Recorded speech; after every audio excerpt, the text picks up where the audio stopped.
오늘 본문의 말씀은 이사야 선지자의 예언의 말씀입니다. 이사야 선지자는 이 남유다의 임금 요아스의 손자이자 아모스의 아들입니다.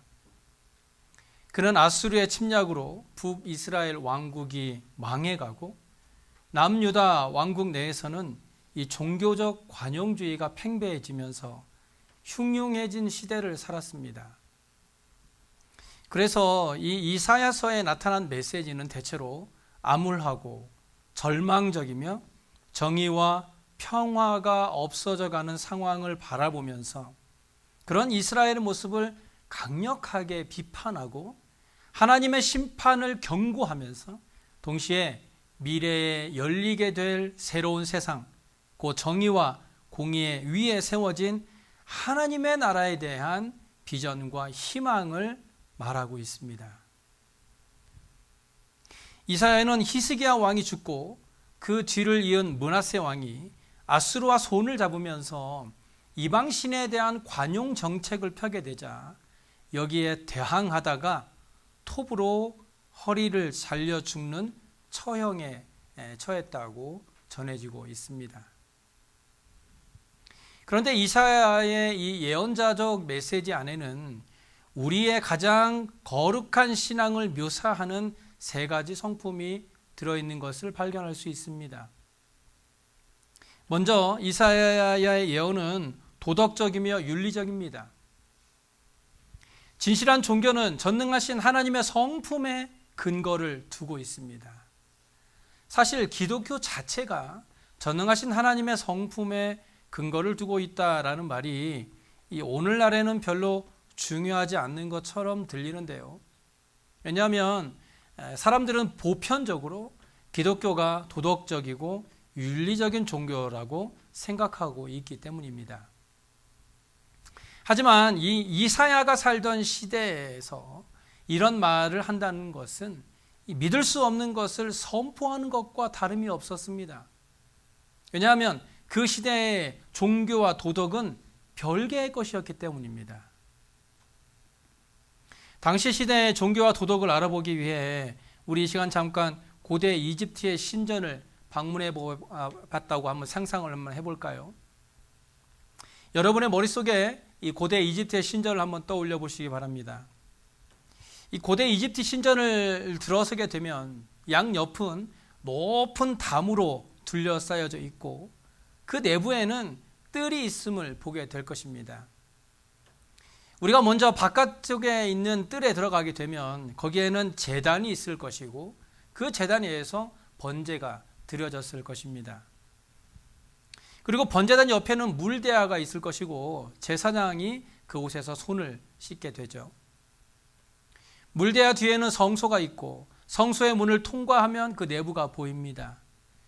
우리가 안으로 더 들어가 보면 그 안에는 온갖 성물들을 볼 수가 있고 성물들 뒤로 휘장이 쳐 있는 것도 발견할 수 있습니다. 그 휘장을 옆으로 제껴보면 거기에는 성궤가 놓여 있습니다.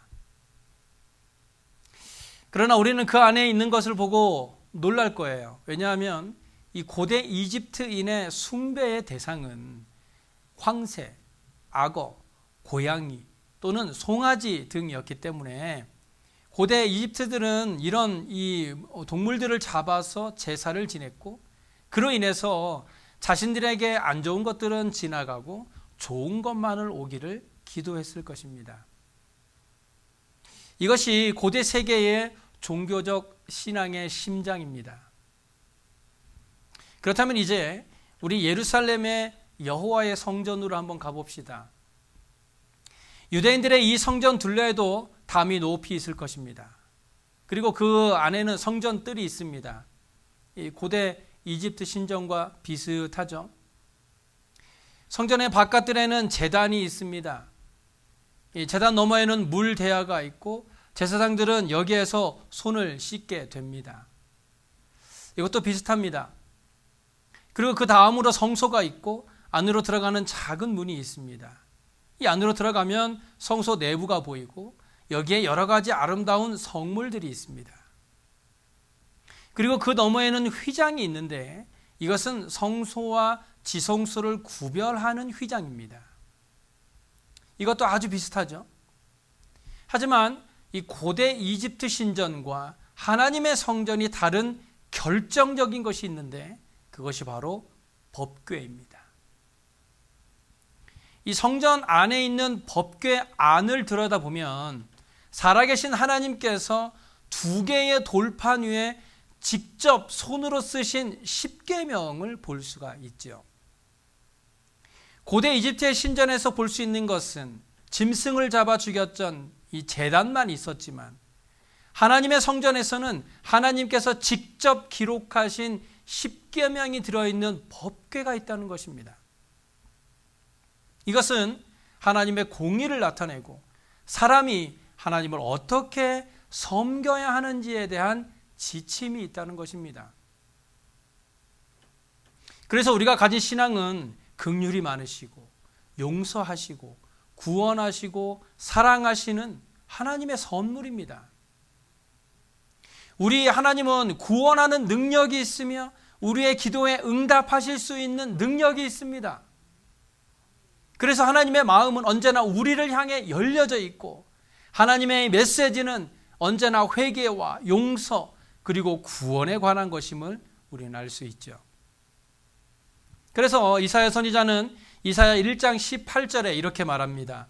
여호와께서 말씀하시되 오라 우리가 서로 변론하자. 너희 죄가 주홍 같을지라도 눈과 같이 희어질 것이요 진홍같이 붉을지라도 양털같이 희게 되리라. 뿐만 아니라 에스겔 33장 11절에도 이렇게 말씀하고 있죠. 너는 그들에게 말하라. 주 여호와의 말씀이니라. 나의 삶을 두고 맹세하노니 나는 악인이 죽는 것을 기뻐하지 아니하고 악인이 그의 길에서 돌이켜 떠나 사는 것을 기뻐하노라. 이스라엘 족속아 돌이키고 돌이키라. 너희 악한 길에서 떠나라. 어찌 죽고자 하느냐. 하나님은 지금 이 시간에도 죄인이 하나님께로 돌아오기만을 기다리고 계십니다. 만약 이 시간 믿지 않은 한 영혼이 하나님께로 돌아온다면 하나님은 천하의 어떤 일보다도 기뻐하실 것입니다. 그런데 왜 아직도 많은 사람들이 구원받지 못하고 있는 것일까요?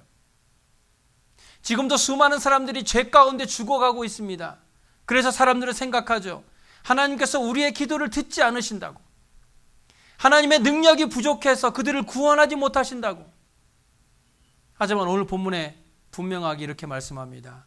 여호와의 손이 짧아 구원하지 못하심도 아니요 귀가 둔하여 듣지 못하심도 아니라 오직 너희 죄악이 너희와 너희 하나님 사이를 갈라놓았고 너희 죄가 그의 얼굴을 가리어서 너희에게서 듣지 않으시게 함이니라. 아직도 구원을 받지 못한 사람들의 근본적인 원인은 죄 때문입니다. 하나님이 우리의 기도를 듣지 못하심도 아니고 하나님의 능력이 부족해서 구원하지 못하시는 것도 아닙니다. 우리의 죄악이 하나님과 우리의 사이를 갈라놓았기 때문에 우리의 죄의 문제를 해결하지 않고서는 절대로 하나님 앞으로 나아갈 수 없기 때문에 그들의 귀에 복음이 들려지지 않는 것입니다. 하지만 여기에서 우리가 반드시 기억해야 할 것이 있습니다. 하나님은 긍휼을 베푸시는 사랑의 하나님인 것은 분명하지만 동시에 공의를 베푸시는 심판의 하나님이다라는 사실입니다. 그래서 우리의 신앙은요, 심판적이라고 할 수 있습니다. 우리가 하나님을 향하여 등을 돌렸을 때와 우리가 하나님의 말씀을 어겼을 때 거기에는 반드시 징계가 있고 심판이 있다라는 것이 바로 우리의 신앙입니다. 우리가 살다 보면 하나님의 말씀에 대해서 아니요, 나는 그렇게 하기 싫은데요 라고 말하는 사람이나 하나님의 말씀을 지키지 않아도 괜찮다라고 생각하는 사람이나 또는 실제로 하나님의 말씀을 어기며 살고 있는 사람은 그들이 무언가 우리보다 조금 더 나은 것이 있기 때문에 그렇게 사는구나 라고 생각할 수 있습니다. 하지만 하나님은 이렇게 말씀하세요. 그러나 악인은 평온함을 얻지 못하고 그 물이 진흙과 더러운 것을 늘 솟구쳐내는 요동하는 바다와 같으니라. 내 하나님의 말씀에 악인에게는 평강이 없다 하셨느니라. 여러분, 요동하는 바다를 보신 적 있습니까? 태풍이 불어 바다가 요동을 치면 그곳에서 살아남을 수 있는 것은 아무것도 없어요. 심지어 물고기들도 죽습니다. 그리고 바다는 깊고 깊어서 아무리 요동을 쳐도 저 아래 흙이 올라오지 못할 것 같지만, 깊은 바다의 요동함은 저 깊은 곳에 더러운 흙이 솟구쳐 올라오듯이 악인에게도 그런 인생의 고비들이 찾아오게 될 것이라는 겁니다. 세상 사람들에게는 삶의 목표가 분명하게 있죠. 돈, 사치, 성공, 쾌락, 세상의 즐거움 등입니다. 그들은 자신이 이런 것들을 가지게 되면 스스로 만족하게 될 것이고 계속해서 새로운 목표를 세우게 될 겁니다. 남들이 보기에 그들의 삶은 부러움의 대상이 되겠죠. 하지만 사실 그들은 단 한 번도 안식을 누린 적이 없고 절대로 화평한 상태를 가져본 적이 없습니다. 그들이 누리는 평화는 늘 일시적입니다.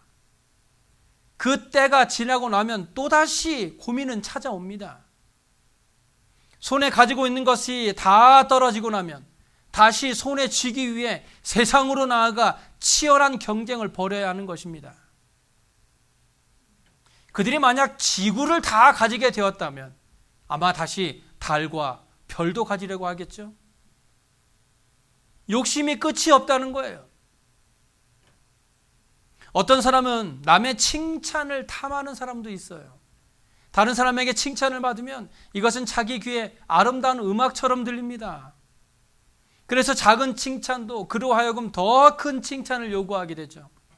결국 여기에는 아무런 쉼도 아무런 평화도 없습니다. 또 어떤 사람은 분노, 원한, 복수심에 자신을 내던지는 사람도 있어요. 하지만 소용돌이 치는 바닷물이 더러운 것들을 토해내듯이 그의 마음과 생명은 결국 파멸에 이르게 될 것입니다. 이스라엘 왕 사울 왕은요, 블레셋과의 싸움에서 돌아올 때 이스라엘의 여인들이 노래하는 그 노래소리를 들었어요. 그 노래소리는 이랬습니다. 사울이 죽인 자는 천천히요, 다윗은 만만이로다. 그 순간부터 사울은 다윗에 대하여 시기심을 갖게 되었고 그 후 사울은 안식과 화평을 누리지 못했습니다. 결국 그의 통치 말년의 삶은 시기와 증오로 파멸되고 말았던 것입니다. 사무엘상 16장 14절에 이렇게 말하죠. 여호와의 영이 사울에게서 떠나고 여호와께서 부리시는 악령이 그를 번뇌하게 한지라.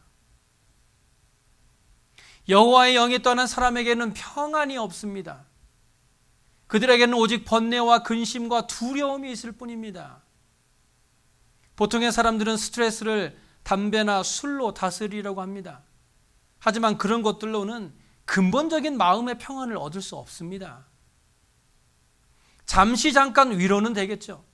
하지만 결국 그것을 유지하기 위해 계속해서 그 강도를 높여야 하고 그러다 보면 끝이 없는 싸움만 계속될 뿐입니다. 시편 7편 11절에 이렇게 말씀해요. 하나님은 의로우신 재판장이시며 매일 분노하시는 하나님이시로다. 하나님의 거룩하심은 죄에 대하여 매일 분노를 바라십니다. 하나님께서는 죄에 대하여 영원한 전쟁을 선포하셨어요.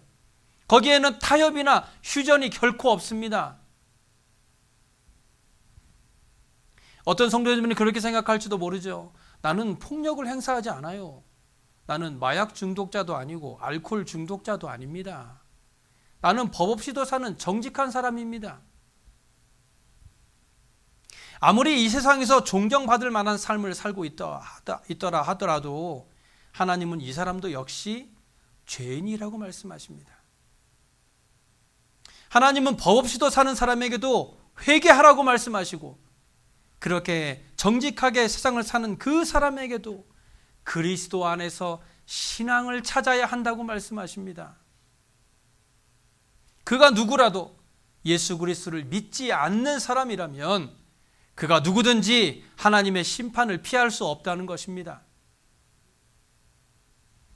하나님은 이 사람에게 주 예수 그리스도를 믿는 가운데 자기 마음을 온전히 바치라고 말씀합니다. 그러나 이 사람은 하나님의 은혜의 문 앞에서 등을 돌리고 말죠. 이 사람은 죄인을 구원하시는 예수 그리스도의 거룩한 피 흘림에 대해서 코웃음을 칩니다. 그는 자기 자신의 방법대로 세상에서 나름 잘 살고 있지만 그 삶에는 안식도 평화도 없습니다. 그런데 이 사람은 이렇게 말하죠. 그렇다면 내가 교회에 한번 나가보겠습니다. 예배에도 참석해 보겠습니다. 하지만 하나님은요, 여전히 평화가 없다고 말씀하십니다. 그래서 이 사람은 다시 말하죠. 그렇다면 나는 성례에도 참여하고 헌신도 하고 결단도 하겠습니다. 하지만 하나님은 여전히 평화가 없다고 말합니다. 이 사람은 계속 말합니다. 당신은 나를 이해하지 못하시는군요. 어쨌든 나는 정직한 시민으로 살겠습니다. 내가 할 수 있는 것이라면 모두 하겠습니다. 지역사회에 기부도 많이 하고 하나님 앞에 헌금도 많이 내겠습니다. 하지만 하나님은 여전히 말씀합니다. 그래도 너에게는 평화가 없느니라. 그리스도 밖에서는 어떤 사람도 고통을 면할 수 없으며 그의 마음에는 평안을 얻을 수 없느니라. 사랑하는 베들교회 성도 여러분, 스트레스 없는 세상에서 살고 싶으십니까? 근심과 걱정 없이 살고 싶으세요? 마음의 평안을 누리는 삶을 살고 싶으시다면 예수 그리스도를 믿음으로 하나님이 주시는 평안을 누리며 살아가시길 바랍니다. 하나님께서 주시는 평안이 아니고서는 절대로 완전한 평안을 누릴 수 없습니다. 우리가 아무리 이 땅에서 발버둥을 쳐도 잠깐 즐겁고 잠깐 기쁠 뿐이지 내일이면 우리의 삶의 걱정은 다시 시작되고 말 겁니다. 어떤 사람이 어느 날 갑자기 가장 친한 친구의 장례를 치르게 되었습니다. 그는 아무런 준비 없이 세상을 떠난 친구를 향하여 자신의 마음을 털어놓으며 소리쳤습니다. 살아있는 동안 친구에게 복음을 전하지 못한 자신을 용서해 달라며 울었습니다. 우리도 언젠가 죽을 준비가 채 되어 있지도 않은데도 그 시간이 올 때가 있을 겁니다. 우리가 하나님과의 화목한 관계를 회복하지 못했을 때, 그 시간이 우리에게 임했을 때, 그 시간이 과연 우리에게 승리의 시간이 될까요? 죽음이라는 시간이 우리에게 다가왔을 때 하나님과의 화목한 관계를 회복하지 못한 사람은 후회하게 될 것입니다. 세상 것들만을 채우기 위해 살았던 자신의 삶을 돌아보며 땅을 치며 후회하게 될 것입니다. 그는 나이를 먹어감에 따라 더욱 외로운 삶을 살아왔습니다. 날이 거듭하며 세월이 갈수록 채워지지 않는 공허함을 채우려고 자기의 모든 청춘을 다 바쳤습니다. 그의 눈 주위에는 깊은 주름살이 패였고 그의 머리는 새하얀 은발이 되었습니다. 허리는 굽었고 젊은 날을 그리워할 겁니다. 이제 그에게 남아있는 것은 무엇이겠으며 그의 영혼에 남아있는 것은 무엇이겠습니까? 그런 모습으로 하나님 앞에 섰을 때 그가 하나님 앞에 할 수 있는 말이 무엇이겠습니까? 만약 여러분이 지금으로부터 20년 전에 이런 질문을 받았다면 여러분들 중에 어떤 분은 이렇게 대답하실 분도 계실 겁니다. 그래요. 저는 20년 후에는 확실한 그리스도인이 되어 있을 겁니다. 하지만 지금은 그냥 즐기고 싶네요. 지금은 나의 시간을 좀 즐기겠지만 결국 저는 하나님께로 다시 돌아갈 겁니다. 저는 하나님께 심판받고 싶지 않아요. 저는 구원받을 겁니다. 이제 그는 거의 하나님 나라의 문턱까지 온 것입니다. 그는 거의 구원받을 만한 설득을 받아들이려고 합니다. 하지만 여러분, 이 구원이라는 것은요, 거의 가지고서는 안 됩니다. 구원은 확실한 것입니다. 거의 구원받았다고 안심하지 마세요. 이 정도면 거의 구원받은 것이라고 착각하지 마세요. 구원은 거의가 없습니다. 본문 1절을 다시 보실까요? 여호와의 손이 짧아 구원하지 못하심도 아니요 귀가 드나여 듣지 못하심도 아니라, 우리를 구원하고자 하는 하나님의 능력은 충분합니다. 하나님은 우리를 구원하시려고 예수 그리스도를 십자가에 못 박아 죽도록 내어주셨어요. 그런 예수님의 희생은 우리를 구원하기에 완벽합니다. 하지만 아직도 거의 구원받은 사람이 너무 많아요. 이 정도만 하면 되겠지. 세상에 이 정도도 안 하는 사람들이 얼마나 많은데. 맞습니다. 그 정도라도 하는 게 어딥니까? 하지만 구원이라는 것은요, 거의 가지고서는 안 됩니다.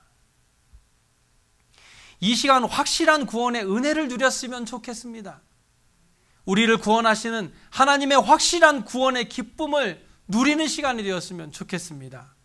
그래서 하루하루의 삶을 구원의 감격 속에 살아갔으면 좋겠습니다. 고층 빌딩에는 엘리베이터가 있죠. 엘리베이터를 타게 되면 열린 버튼과 닫힌 버튼이 있습니다. 그런데 보통 사람들은요, 엘리베이터에 타고 나서 막 닫힌 버튼을 막 눌러요. 빨리 닫히라고. 빨리 가고 싶으니까. 그런데 사실 닫힌 버튼을 누르게 되면 그만큼 전기를 사용한다는 거 여러분 알고 계십니까? 엘리베이터를 이용하는 승객들이 무심코 누르는 이 닫힌 버튼을 누르지 않는다면 이 몇십 개, 몇백 개의 엘리베이터를 가동할 경우 수십만 불의 전기료를 절약할 수 있다고 합니다.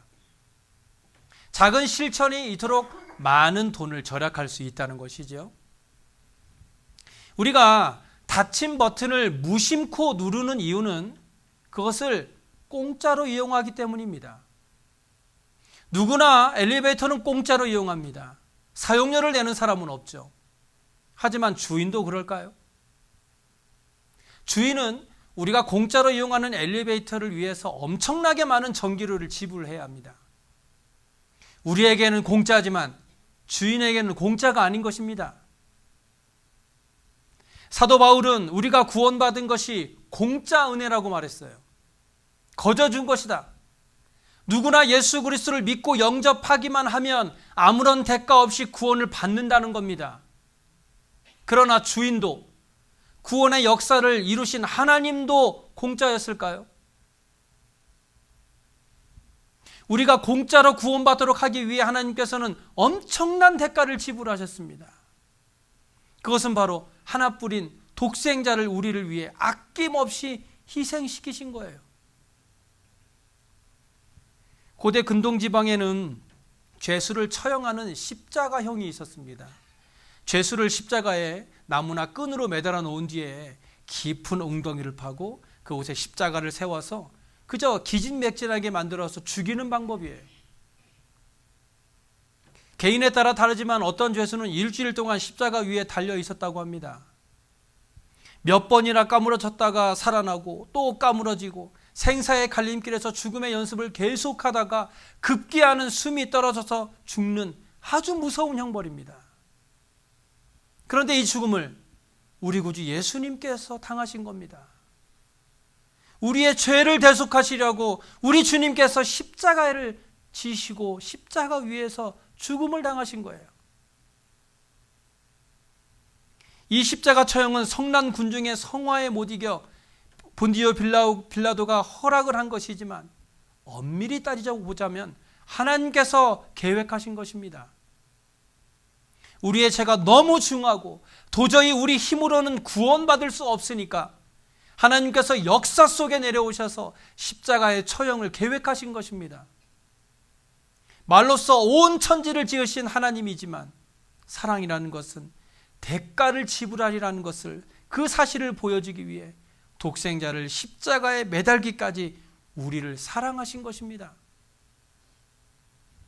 따라서 구원은 우리에게는 공짜지만 하나님은 엄청난 대가를 지불하신 겁니다.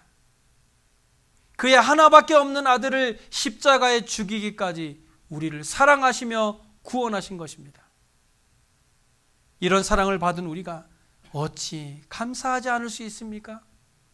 이런 사랑을 받은 우리가 어찌 이 땅에서 대충 믿음을 지키며 살겠습니까? 하나님의 구원은 위대한 것입니다. 또한 확실합니다. 우리가 하나님 앞에 나아가 머리를 숙이고 나의 죄를 고백하고 하나님의 긍휼을 구할 때 하나님이 주시는 마음의 평강을 누리고 하나님이 주시는 확실한 구원의 은혜를 누리며 살아가는 저와 여러분의 삶이 되시길 간절히 소원합니다. 기도하겠습니다.